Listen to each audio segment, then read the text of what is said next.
All right. So you can hear me. That's great.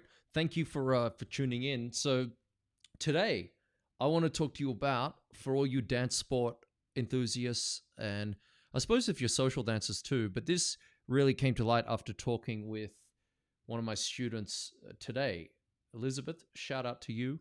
Hope you're doing well. Boom. It was a good day actually. We had a lot of conversation about how to set yourself up, and I'll probably try and use an example here for you all to see what I'm talking about when it comes to attitude on the dance floor. All right, how would you score yourself in your attitude? Do you think when you come to dancing? Do you, especially if you're a dance sport competitor, pro-am competitor, social dancer? Like when you walk on the floor, and this message mainly is going to be for people who perform. So if you perform in any way, even if you're a singer or an actor in the theater or a dancer, this is really going to be quite applicable. But how would you rate yourself sort of out of 10 when it comes to, say, your attitude on the dance floor? And how do you then actually convey that? Because this can get a little bit tricky for some people to understand. So I'll use a visual demonstration, which will help all of us understand a little bit more about what I'm talking about when it comes to how you're perceived and how you're actually judged, okay? Because they're like two different things. So I guess the theme of today is owning your space, right? So what do you actually think that means, okay? It means that when you go onto a competition floor or a dance floor itself, that you're going to have to get past major insecurities, right? So the majority of people who dance are human, and they also suffer from insecurities and being judged, right? This is just normal unless you are a psycho. So I know for myself, it's very easy to get full of self-doubt and to also be worried what other people think of you. And there's a very good saying that I've sort of come to realize from a doctor that I've been talking to recently, and he's been helping me understand a little bit more of this idea of giving zero fucks. It's like, the whole idea of like you got a limited amount of them. So part of what we want to explore today is the idea of owning your space, being comfortable on a floor where people are looking at you, being okay to be shit if you aren't a good dancer and not care as much, right? And then also to understand how to elevate your dancing, right? How to actually look. Here's one of the things that I was explaining to Elizabeth. I was saying, when it comes to dancing, okay, what do you think separates a professional from an amateur? What do you think separates the people at the top from the bottom? And you might say, well, it's skill, it's technique, it's experience, it's definitely all those things. But there's also this ability to have an attitude that they can conjure up, right? That they have this look, right? This sort of animal, predatory feeling and way about them on the floor, like an egocentric view of themselves that they are the only one on the floor, and it's something you get used to. And the comment back to me was, "Yeah, I don't want to be." I don't want to be one of those people. I don't want to be seen as like I'm bullying my way on the floor. I don't want to feel like I'm becoming too aggressive or anything like that. And I was like, well, those are the things you got to get over, because when it comes to performing, it's actually not about you. It's about the audience, right? And they're not paying to watch someone be meek and inside and internal and like, oh, I don't know if I could do it today. It's like, no, like you got to go, right? So the question is, and the reason I have this YouTube channel podcast, and thank you everyone for all your support, by the way. You can join the channel. You can also become a member of Ballroom Mastery Academy or Ballroom Mastery Access to get lots of free tutorials with me.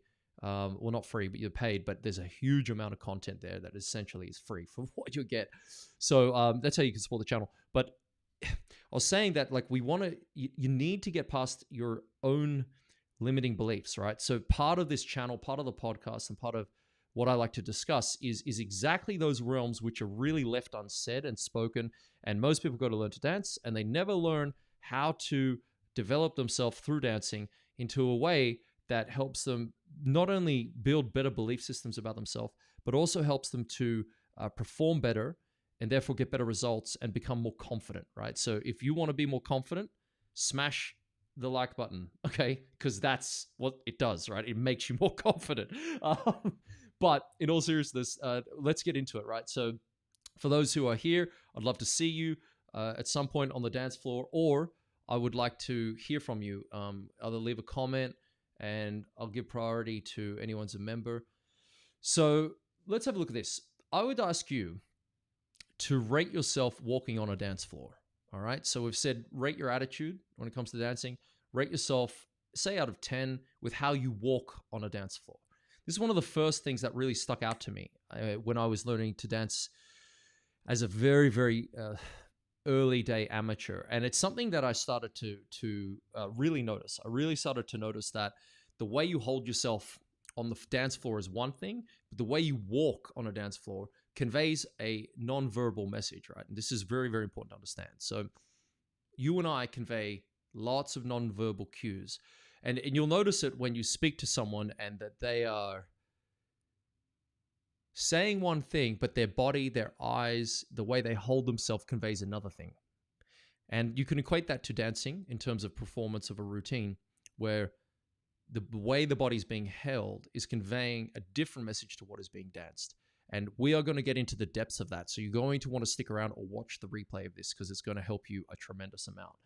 So if you think about it like you can't speak, but you have to convey a message, what does that message look like? And so how do you do that? Well, the starting point is the way you enter. If you walk onto a competition floor or a stage with your shoulders down, your head down, your eyes down, what message are you sending? It could be pretty obvious that you're going to send a very, very weak and a very disconnected, incongruent view of yourself. And so the first thing you actually want to practice is how you walk on a dance floor. And this is difficult because you practice walking. My mum used to take me. I don't know what your childhood was like. I now look back and I'm like, I did some pretty weird shit when I was a kid. So my mum was amazing though. Like, and what she would do is she would take me to deportment classes that she ran for women that were learning how to become models. So not a bad way as a boy to spend time, right? So go mom, thank you, right? So I'm sitting there as a teenage boy watching women learn how to eat, how to, not necessarily eat, but how to conduct themselves at dinner, how to have conversation, which is like a lost art. I think deportment class is actually really awesome, but ballroom dancing sort of can do a lot of this except the eating. And then they would learn how to hold themselves in public, right? Shoulders back, how to groom themselves, makeup. But the important thing was they learned walking. It's weird because this connected with me today when I was thinking about that. They would walk on with books on their head, and like keep that nice posture as they had to go. And that would convey a message, right? Confidence, sophistication, and elegance, which I think is needed and very, very much missing from modern society. I think it's a very, very good thing. It's why I love ballroom dancing. You get to look after yourself. You get to respect yourself, right? So the deportment classes conveyed something that then later on when I started dancing with my first coach, Penny, who was really like my primary coach and mentor, she would say, Vaughn, you must walk like a dancer on the floor. And I was like, okay, what does that mean? And then I remember going to competitions and watching, like, what does it actually mean to be a dancer walking on the floor? And I noticed something, and this is it, awareness, right? It's awareness, awareness, awareness. The more I watched other dancers, and I didn't watch the beginner dancers, I watched the best dancers. How do you think they held themselves? What did they look like? So the way they conveyed the confidence that they had in their own skills came across through the way they walked, even off the floor. So although we're talking about walking on a dance floor and it might seem arbitrary, I'm going to show you a video of just such an entry. And I want you to note how awesome this is. Okay, here we go. I'll try and get this new Fandango technology going on. What is happening? My screen. Where's my screen? Come back to me, screen. Okay. There we go. Come on. There we go. Give me 1 second as I work out. There we go. Got it. My fandangled bits and pieces. Okay. Zoom and pan. Okay, so thanks for bearing with me. Can you still can hear me okay, yeah? I really hope so.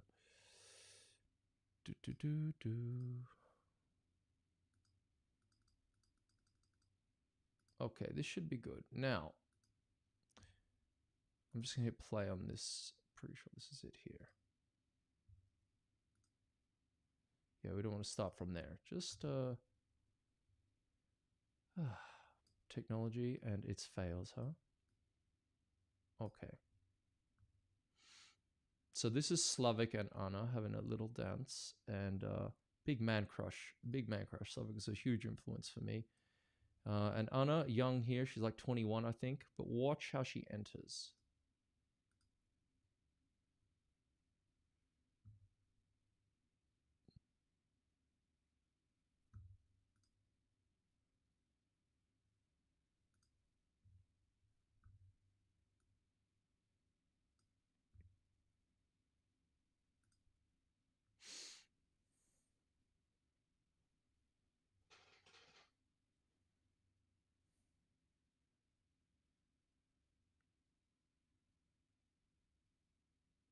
I'm gonna have a beer on this.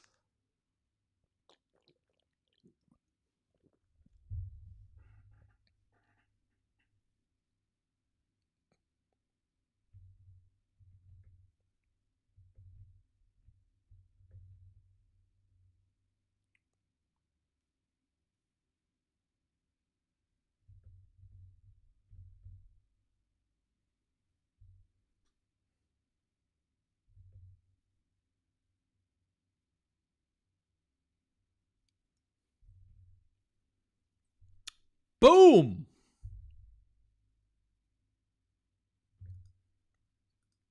Right. Okay. So, what did you notice about that? Okay. What did you notice? The first thing, like that is really good to watch, right? Because the way she walked, her eye line, even though she looked down a little bit, it was all about intention. There's a couple of words I want you to highlight. Awareness is the first thing. You need to be aware. As a dancer, if you're not aware of your body, you're not aware of how you feel, how you look, if your foot is out of alignment with your body when you're stepping. These are the things that are like sort of the main areas you need to get right. The next thing is intention, right? You have to understand your intention when you go on the floor. You have to get past your lower performing self and understand your intention when you go on there. So if you look down, for example, with a small look down like this, and your intention is internal, feeling insecure, you convey that. But if you're looking down, but you know it's because you're fucking good, even if you don't have the skills, you convey a confident attitude, right? And that's one of the things you have to understand about even just looking down, right? So she does a little head look, but then the way that she holds her head, chin is always horizontal to the floor. Head is dead still, so she dances around her spine, right? These are the things that you don't know what to look for when you're watching movement, because it's like, holy crap, look at all this. This is happening so fast. Now, the other thing is too the pose, right? The way she held her body and legs. Try this. This is for you men too, by the way. Okay. I hope I don't destroy my studio. Right, check this out. Right, so you stand, okay, and hunch. Not good. Or legs apart, right? That's the thing. Take a stance. I want you to stand up now. I don't care where you are. Do it. Stand up. Put your feet shoulder width. Okay. Feel that. Then put your feet beyond shoulder width to where it's a bit more uncomfortable, and pull right up out of your groin as you do that, and put pressure in the ball of one foot. And notice as you do that, shape your hips and your upper body. You will feel drastically different, right? Now, this is important because we're going to get into something that I promise you have never heard a coach talk about this before. So, and if you have, you are lucky. You just don't get this, okay? So stay with me. You'll be rewarded, right? The idea here is that what you're conveying, right, is nonverbal, but it also is attractive. It's exciting. Like you're just standing, but the way you hold yourself says a very clear message. And then you have to have the technical skills to pull off some cool movement, right? So one of the things I want you to be aware of today is when you walk, how do you actually walk on the dance floor and then off the dance floor? How do you do that? Be aware of that, and then have an intention behind it. If you grip your fingers, if you play with your pants, if you fidget, these are the habits you need to be aware of to kill. You've got to kill those habits. This, again, is the difference between when you watch a performer who knows what they're doing and they're already up there. That's not because they're already up there. They've been through this process, right? They've been through the space of growing like that. So this is how you do it. You become aware and you have intention. Now, when you look at somebody holding themselves on a floor and then they're dancing and they finish a dance, they end a dance, and there's so much psychology to performance that we can't get into right now, but the entry is excellent, the dance is excellent, and the exit is excellent. Okay, so what is the person being judged on? Okay. Now, by the way, if you're watching this, I want you to smack. You got to hit those like button, people. We've got to get the likes up. Hit it up in the window. All right. And if you have any questions, leave it for me on YouTube or in the comments, and I will get into round 2 on this after you'll hit the button and get those likes up, baby. All right. We'll go on to a quick little reset on the ad for a little ad for a second. Hey, just chill. Just chill. We'll be back. We'll be back. Come on now. Let's do this.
All right. So, what we'll do is have another quick look at this.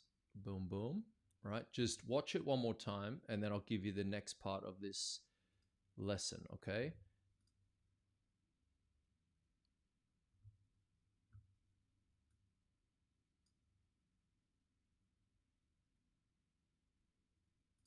The dude's accent is amazing.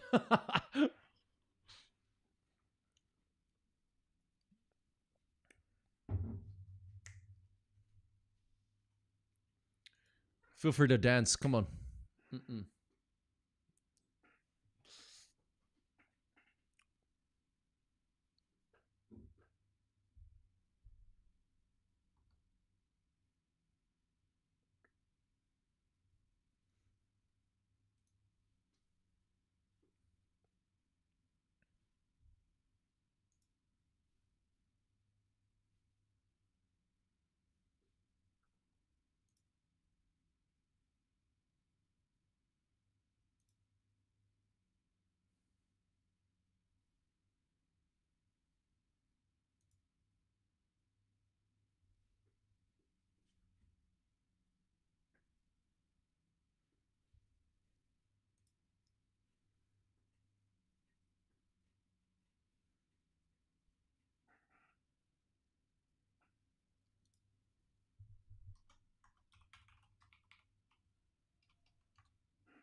All right, all right.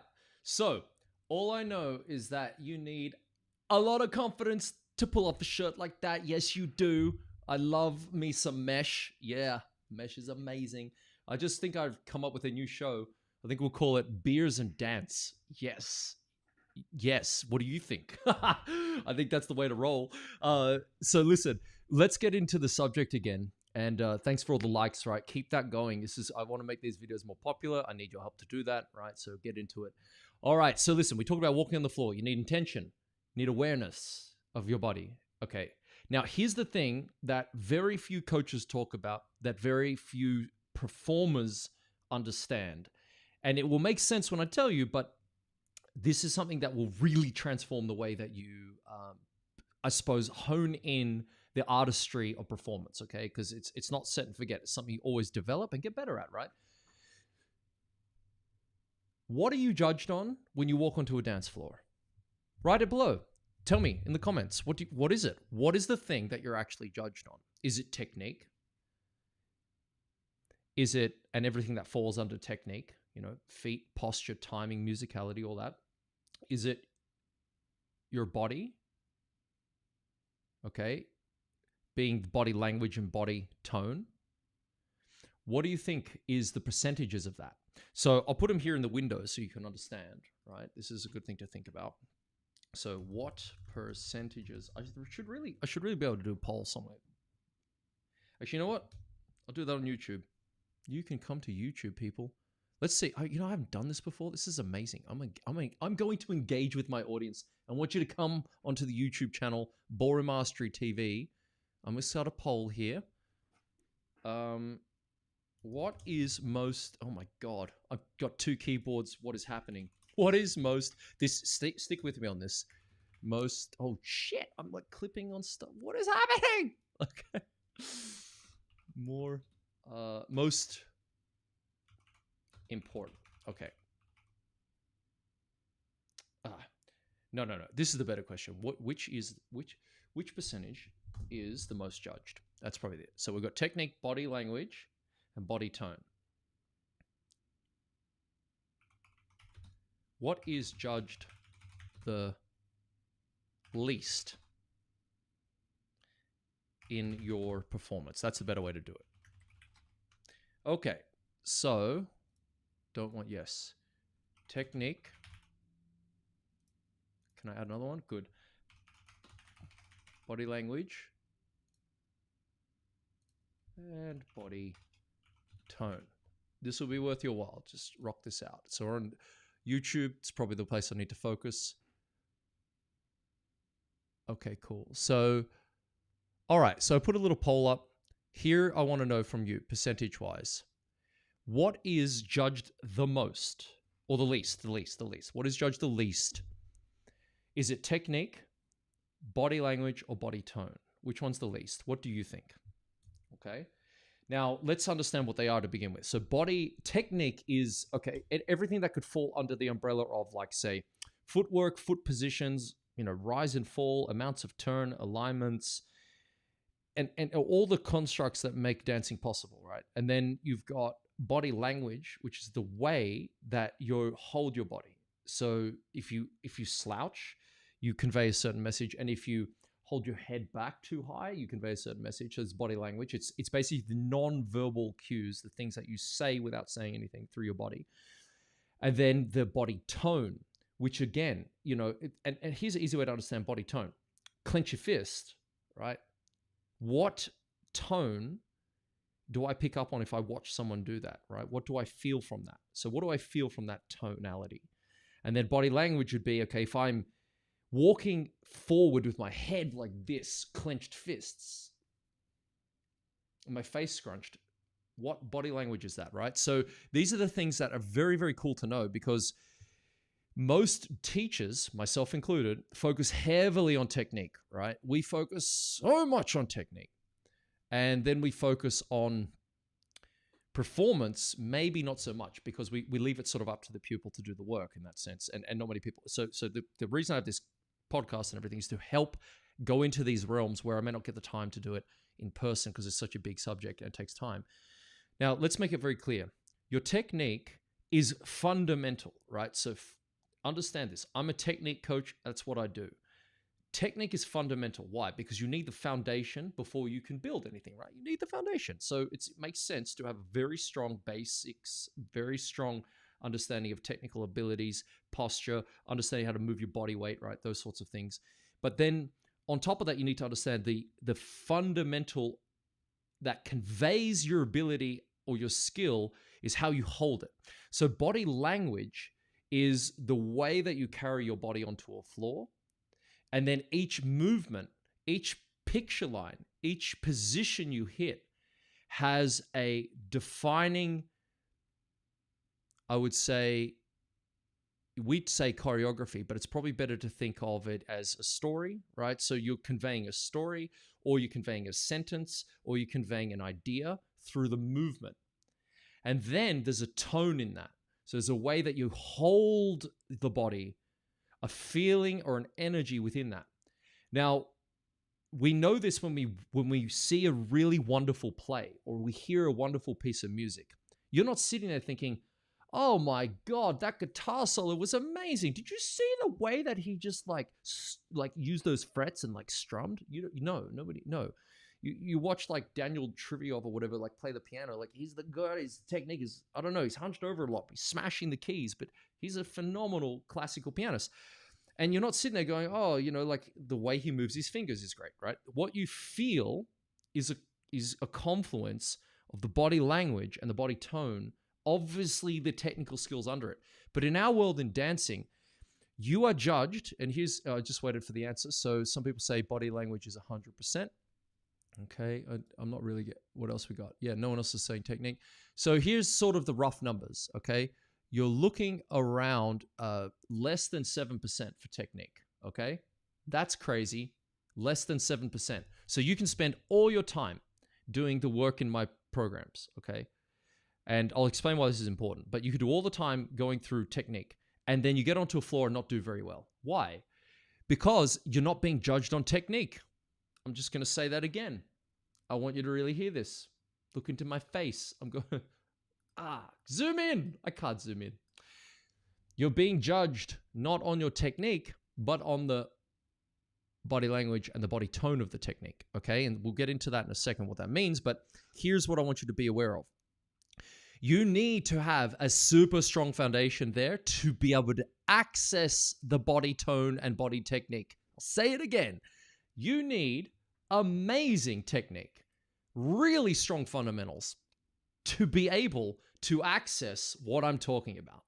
You cannot dance like the video we just watched, even close to that, okay? And let's take them aside because they're like a unique case. So you can't even access movement like that if you don't have foundations that are so strong, okay? So now, but when we're getting judged at an event, that's not your technique. This is why you can watch videos and see people, oh, your floor, you have no, there's no, that couple has no floor pressure. That couple there is lifting their feet when they shouldn't. I was taught to lock like this. I was taught samba bounce was like that. I thought I was supposed to do this in waltz. But when it comes to the artistry, right, the movement is what matters, and the conveyance of that body language and body tone. It's so important to understand because what your logical brain is going to want to do is to get onto a floor. Your fight, flight, or freeze response will kick in, which is your nervous system's going to freak you out, especially if you have underperformed. And if you've underperformed, you need to watch more of my videos on how to actually prepare for competitions.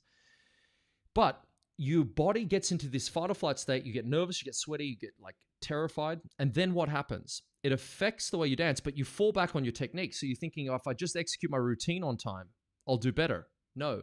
If I just execute my steps correctly with the right footwork, I'll do better. No, not necessarily. No, because I know great technical dancers that don't do very well in competition. That was me. Like I was excellent on my technique, but I didn't know how to sell it.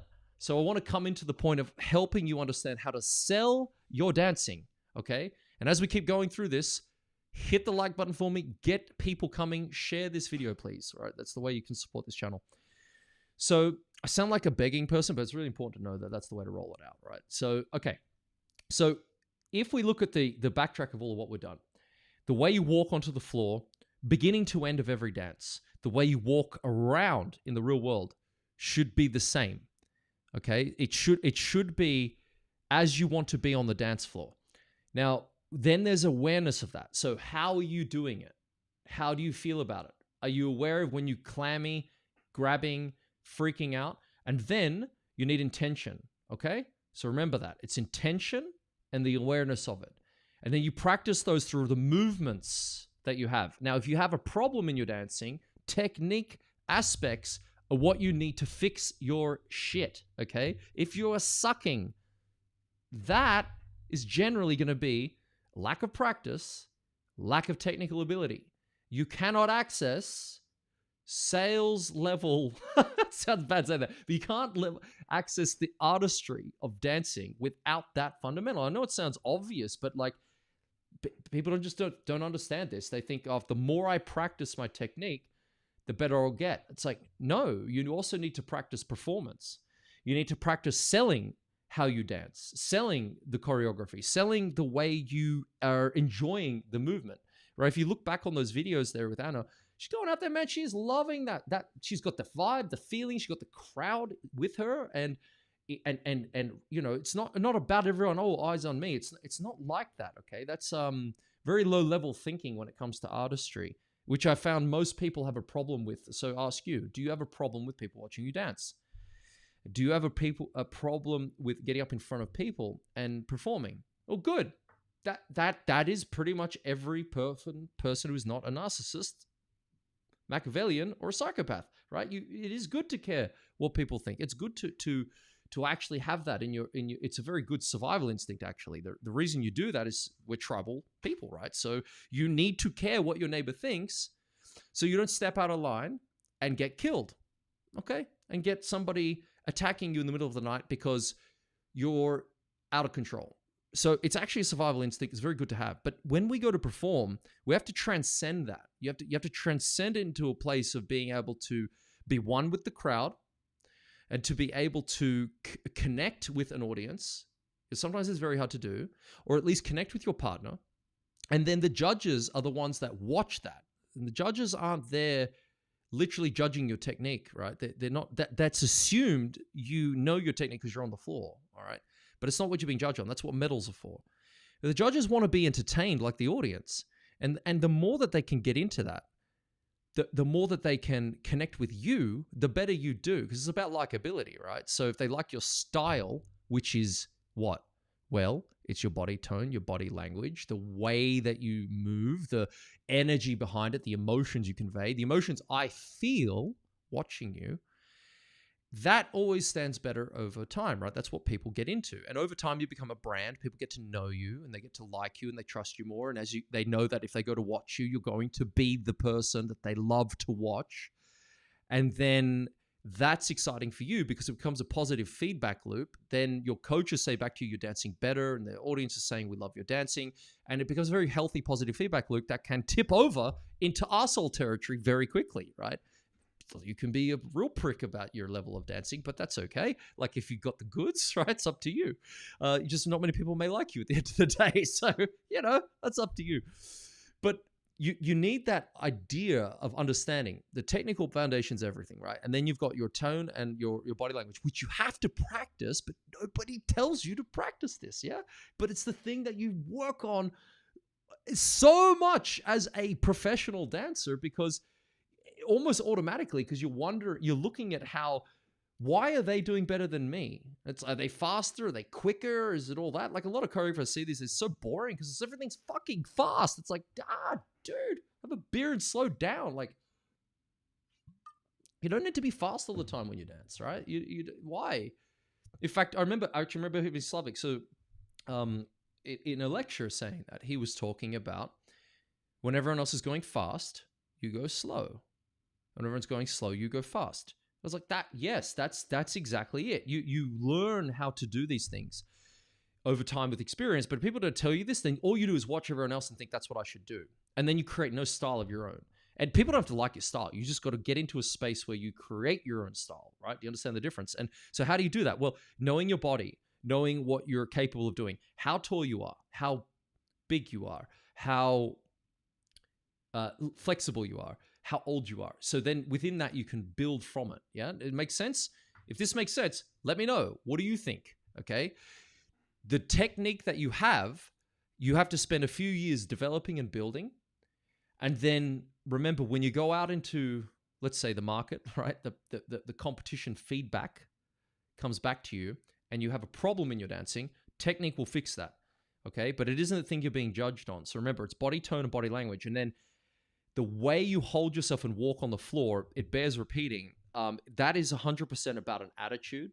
And then the attitude is created through your beliefs, your feelings, and your actions sort of being congruent. So here's a test that you can try.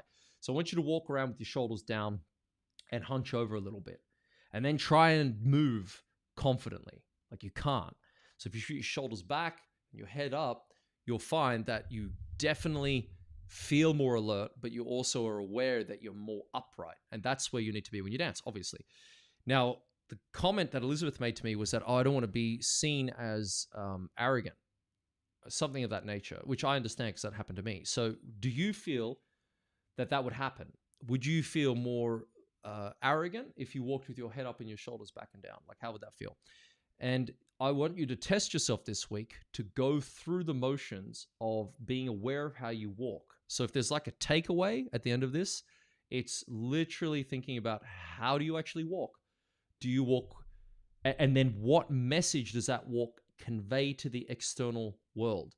Because however you feel inside like that, you might think, oh, I'm just me doing my thing. But then you're walking around like a deflated balloon, a very sad kids party of one, just you. And then you're wondering why you get the results you get. And then you go onto a dance floor and expect to be able to dance amazingly because you know so much technique. And so you can see that isn't congruent.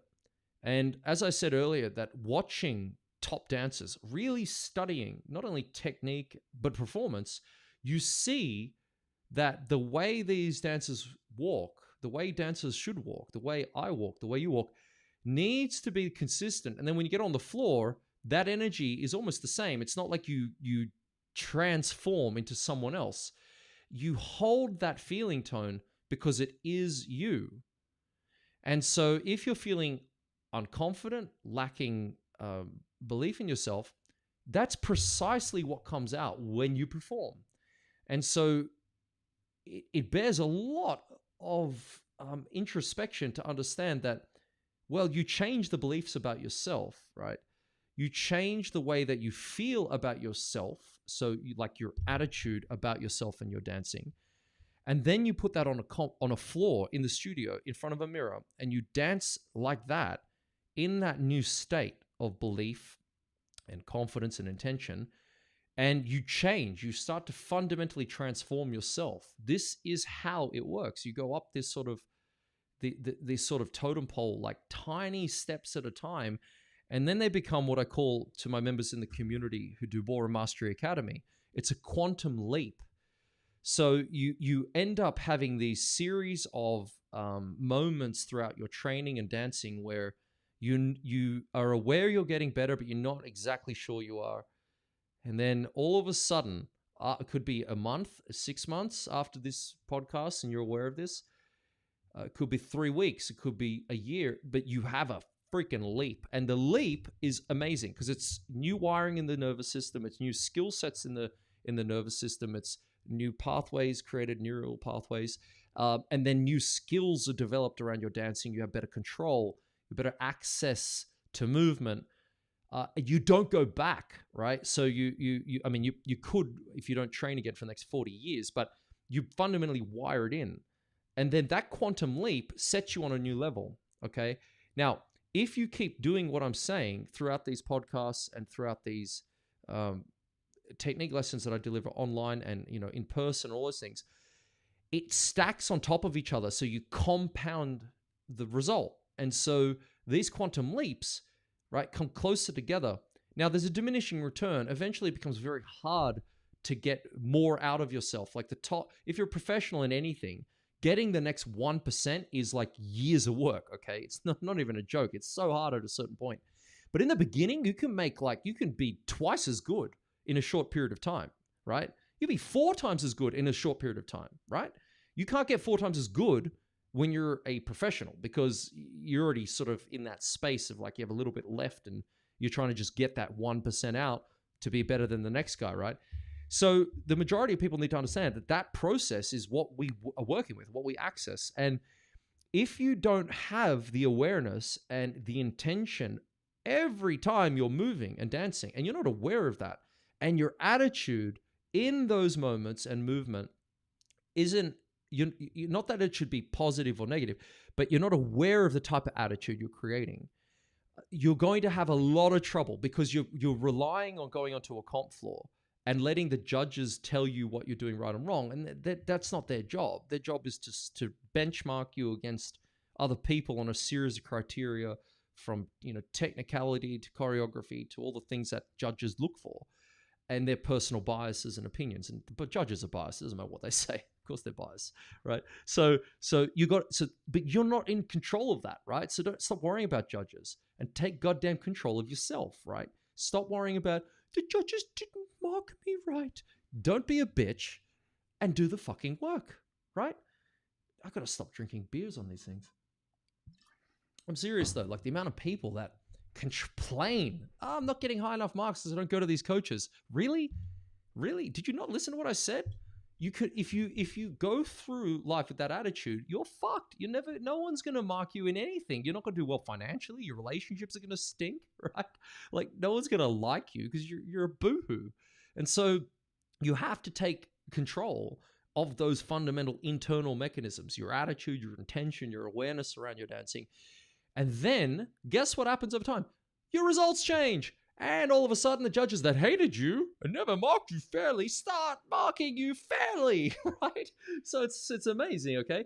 I remember I had this problem because I was a victim too, and I used to blame myself, and I used to blame the judges and sort of get on that bandwagon for about 5 minutes. And then very quickly, I remember what my coach would tell me. If the world is to blame for your problems, you're going to need to send the world to the psychologist. So... yeah, you can't do that. You got to fix your own internal dialogue, your own internal mechanisms that you are in charge of. And then be so goddamn good that they can't ignore you. All right? Remember that. Let's leave it on that note. I want to thank you for coming out tonight. You rock. Make sure you tell your friends and passively aggressively send this to your partner and tell them what you found. And make sure, my friends, you visit ballroommastery.tv, join the bandwagon of all the awesome goodies, boop, because I would love to have you on the inside. All right? You guys are rock. Thank you, and I'll see you in the next message.